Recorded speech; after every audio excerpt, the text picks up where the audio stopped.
Ladies and gentlemen, I'm pleased to join you for the launch of the 2020 OECD Scoreboard on Financing SMEs and Entrepreneurs, the 9th edition in our annual flagship series. First and foremost, I would like to thank our hosts at the SME Finance Forum for bringing us together today. Your mission to expand access to finance for SMEs is more important than ever as we grapple with the multifaceted challenges of the COVID-19 pandemic. In addition to being an unprecedented public health emergency, the pandemic is sowing the seeds of a deep economic crisis that will put considerable strain on our economies and societies in the years to come. The OECD's March 2020 interim economic outlook estimates that for each month during which strict confinement measures remain in place, annual GDP growth will drop by 2%. Small businesses and entrepreneurs are at the heart of these disruptions. SMEs are overrepresented in the regions and the sectors that are hardest hit by the COVID-19 pandemic, particularly in relation to travel, to tourism. SMEs also lack the scale needed to absorb its impacts and to resist a prolonged crisis. This, in turn, will undermine their cash flow and their ability to pay their employees.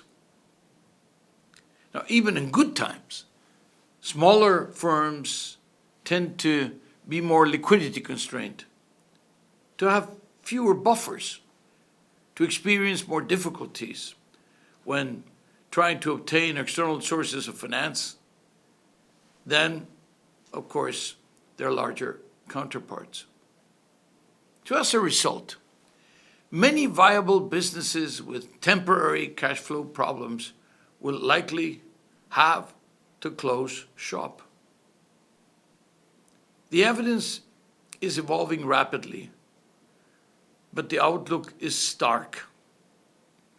In Germany, for example, 1 in 4 companies with sales of up to 1 million euros has no equity capital, compared to only 4% of large firms. Research shows that 50% of small businesses in the US are operating with fewer than 15 days in buffer cash. And in the UK, a survey conducted in early March shows that more than 1/3 of SMEs reported needing further finance to survive for 1 additional month. Now, governments around the globe have already taken bold steps to support small businesses. And we have to take a look at those today. Many countries have opened up loan guarantees to support access to credit for SMEs. In response to strong demand for such loans, Switzerland has actually enlarged the amount of credit available and has eased the access.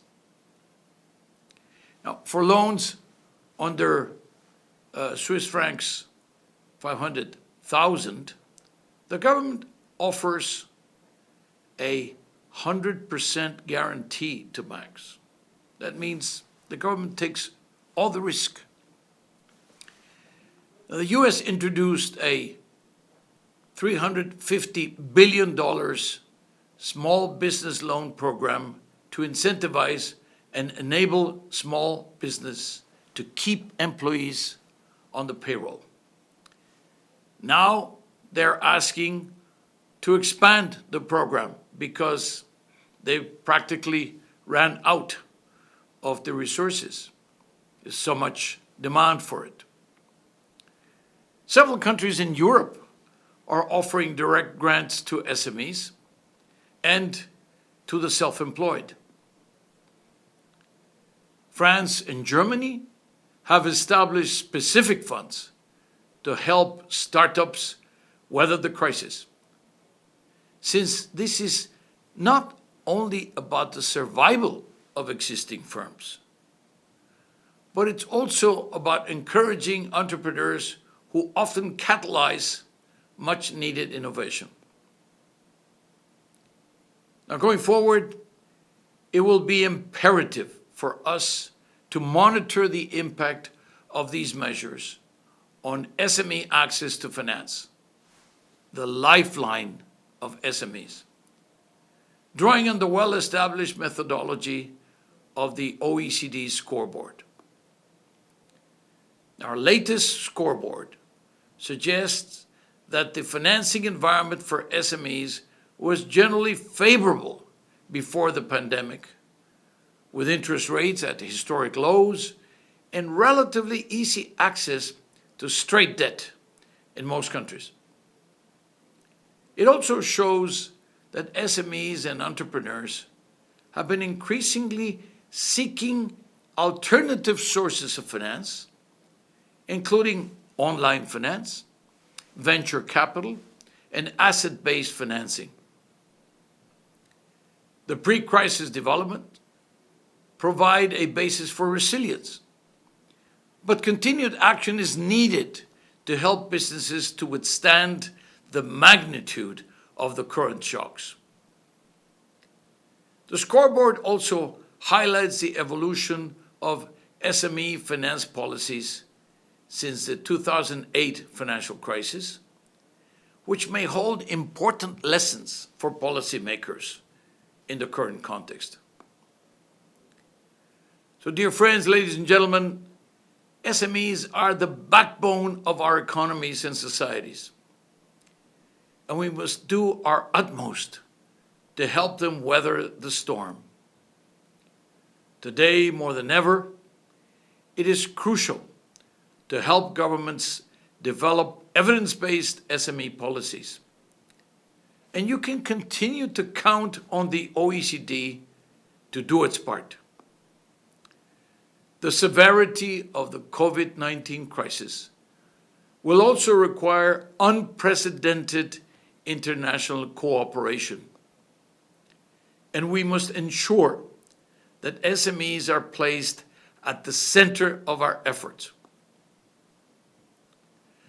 I hope that today's webinar provides food for thought and inspires future actions. Thank you.